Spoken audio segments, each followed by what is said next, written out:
I woke up from a year-long coma. And my wife had no idea that I had heard everything. I don't remember the accident. People have asked me over and over again what the last thing I recall was. The truth. I don't know. One moment, I was living my life. The next, I was drowning in darkness, trapped in a place where time stood still. They call it a coma. A deep, unresponsive state. But what no one tells you, what doctors never even consider, is that sometimes you can still hear everything. For one whole year, I was locked inside my own body, unable to move, unable to speak. But I could hear. And what I heard, it changed me forever. At first, it was all a blur. Voices drifting in and out. The constant beeping of machines. The sterile sting of antiseptic in the air. I had no sense of time, no way of knowing how long I had been like that. All I knew was that I existed. That I was still here. The first voice I recognized was hers. Melissa. My wife. Baby, I'm here. Can you hear me? Her voice was soft, trembling with sadness. She sounded broken. And even though I couldn't respond, something inside me warmed at the sound. My wife. My love. She hadn't left me. She was here. But as the days stretched into weeks, her visits changed. She still spoke to me, still touched my hand, but there was something off. At first, I couldn't place it. And then I heard the first whisper. I don't know how much longer I can do this. I wanted to scream. Do what? Stay by my side. Support me. What was she saying? And then, a man's voice answered. I know, Mel. It's been months. You have to start thinking about yourself. He wouldn't want you to waste your life waiting for a miracle. Who the hell was that?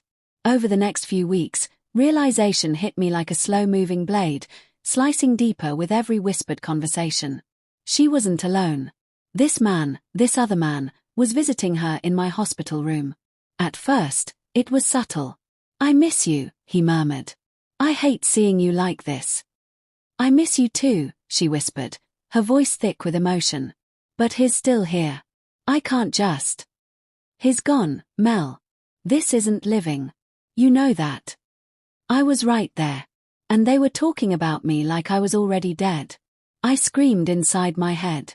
But no one could hear me. No one knew I was there. And that was only the beginning of the longest, most agonizing betrayal I could have never imagined. Time blurred. Days melted into months. I lost all sense of reality except for them. Their voices. Their whispers. Their stolen moments. They grew bolder. More careless. And then, one day, they kissed. Right in front of me. I heard the rustle of fabric. The soft, breathless gasp. And then Melissa's whisper. Not here. Not in front of him. Come on, the man murmured. He doesn't know. He'll never know. But I did know. I knew everything. I was trapped in my own body, forced to listen as my wife, the woman I had promised to love forever, betrayed me in the worst way possible. She wasn't grieving me. She was replacing me. And the worst part. I couldn't do a damn thing about it. I thought nothing could be worse than hearing her tell another man she loved him. But then came the day that shattered whatever was left of me. The doctors say they don't know if he'll ever wake up, Melissa murmured. It's been almost a year, Sean. What am I supposed to do? Sean. His name was Sean. I finally had a name for the man who had taken my place. Mel, maybe it's time to let go, he said gently.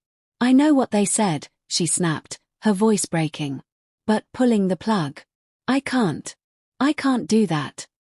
My blood ran cold. Pull the plug. They were thinking about killing me. Melissa, listen to me, Sean soothed. You don't have to make any decisions now. But you deserve to live your life. And if the time comes, I'll be here. Always. And then she sobbed. In his arms. Mourning me before I was even gone. I wanted to wake up more than anything in the world. I wanted to scream. To thrash. To grab her and force her to look me in the eyes. But I couldn't. Not yet. All I could do was wait. Because if I ever woke up, she was going to pay. I don't know what changed. Maybe it was sheer willpower. Maybe it was rage. Maybe it was fate. But one night, as Melissa sat by my bedside, scrolling through her phone, texting him, I moved my finger. It was small. Barely noticeable. But I felt it. A rush of energy surged through me. I wasn't gone. I wouldn't let them take my life away. So I fought. I spent the next few days testing my limits. A twitch of my fingers. A shift in my breathing. Slowly, agonizingly, I clawed my way back from the abyss. And then, one morning, Melissa walked into the room, coffee in hand, and sat down beside me, just like she had done 1,000 times before. She sighed. Opened her phone. Probably texting him. I forced everything I had into my throat, my lips, my voice. It hurt like hell. But then, I spoke. Hey, honey. The coffee cup slipped from her hands and shattered on the floor. Her eyes went wide. And for the first time in a year, I smiled. She thought I wouldn't remember. She thought I was just a husk.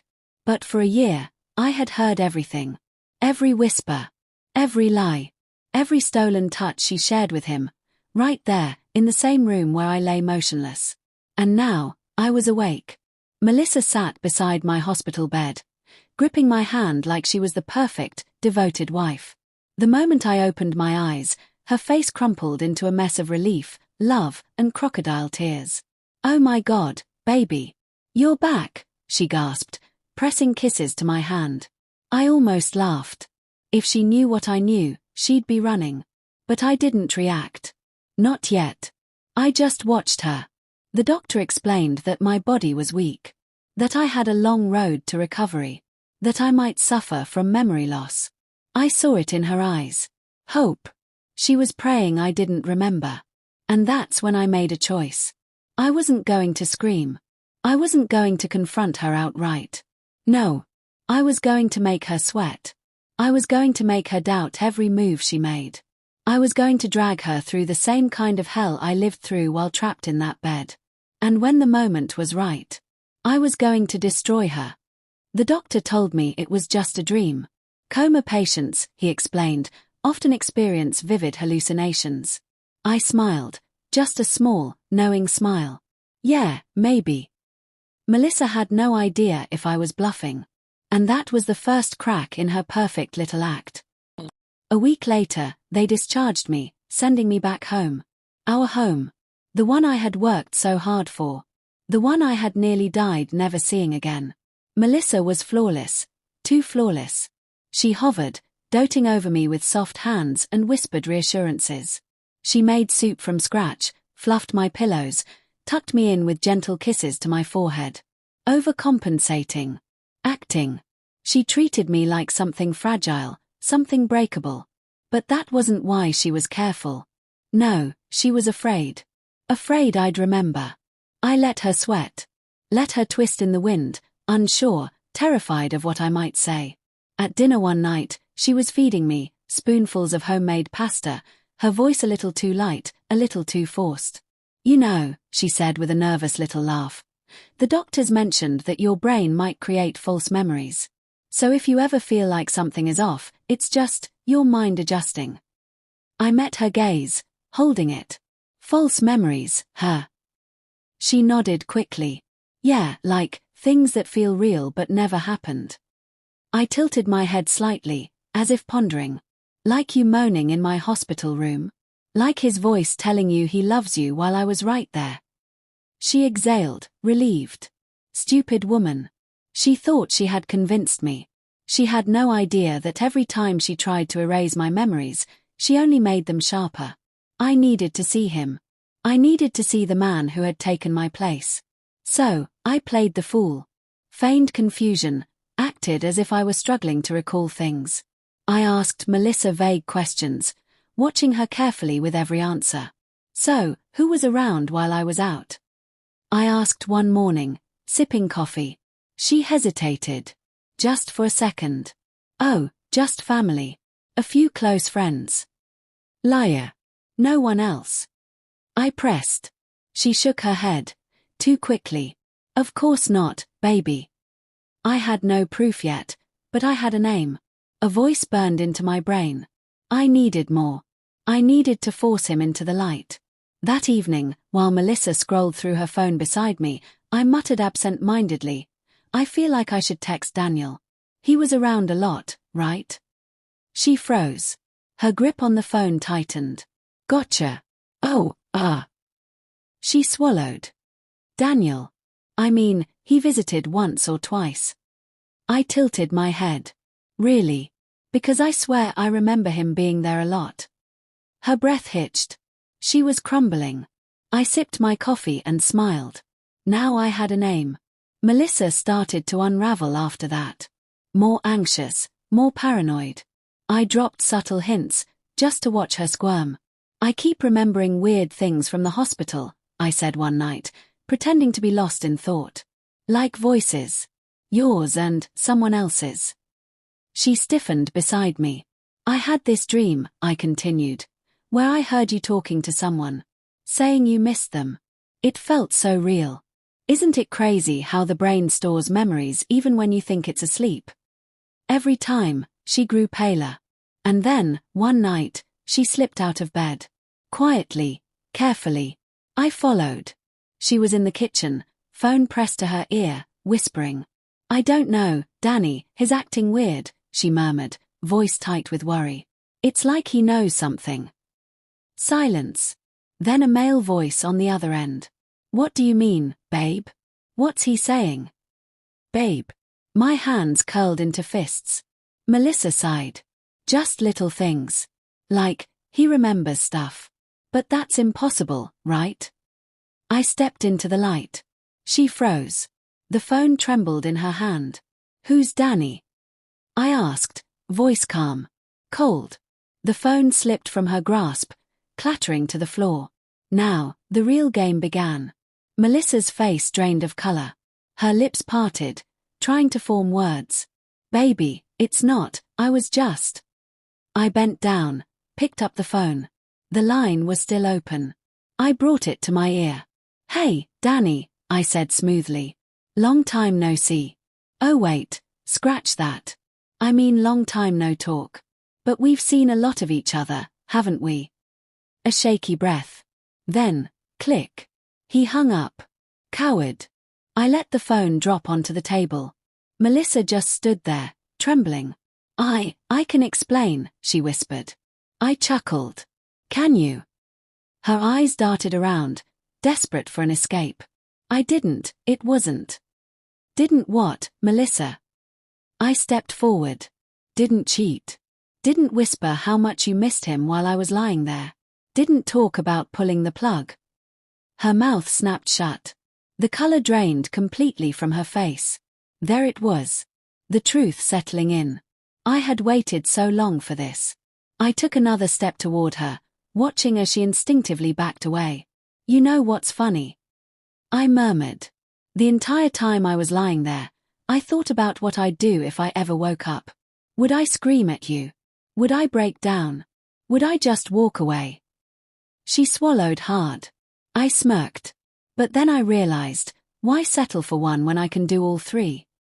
I reached into my pocket and pulled out my old phone. The one she didn't know I still had access to. I clicked a button. Melissa's voice filled the room.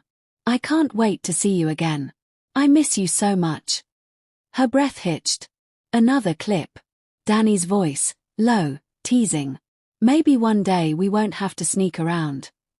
And then, the final nail in the coffin. Melissa's voice. "I know, baby.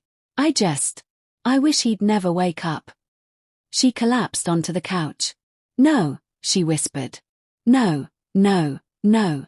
This isn't, you weren't supposed to." I leaned in. "Supposed to what? Wake up." She was shaking. "Good. Feel what I felt." I turned toward the door. "Where are you going?" she sobbed, scrambling after me. I pulled it open. Two men stood outside. One, a divorce attorney. The other, a realtor. Melissa gasped. "Meet my lawyer," I said casually. "And my new real estate agent. Since you'll be moving out, I figured we'd put the house on the market immediately." Her eyes went wide. You can't do this." "Oh, I can." I smirked. Turns out when your wife tries to pull the plug on you, the court doesn't look too kindly on that. Tears welled in her eyes. Baby, please. I tilted my head. Baby. I laughed. Melissa, you killed that word the moment you let another man call you that.